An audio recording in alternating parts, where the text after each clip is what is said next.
Good morning, nandito po kami ngayon sa Imus, Cavite para gawin itong Toyota Hilux na year 2015.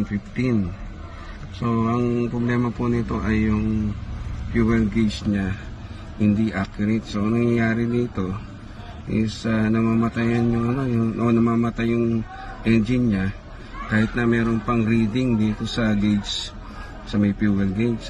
So minsan 1/4 o kaya 1/2 wala na palang laman. So yun ang problema nito. Kung hindi mo alam kung kailan ka maubusan ng gasolina.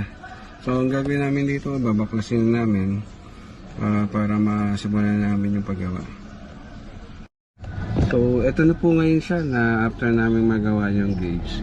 So kanina kung matatandaan, yung reading niya nasa around 3/4. So ngayon na siya, nasa almost empty na siya. So nakalabas na yung kanyang warning indicator. So ibig sabihin niyan, paubos na yung yung laman ng tangke.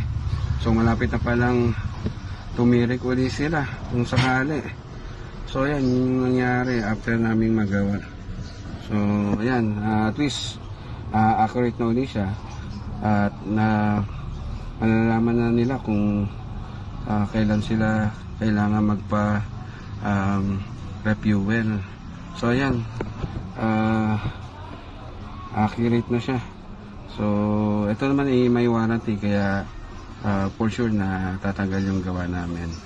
So ayan, maraming salamat kay sir.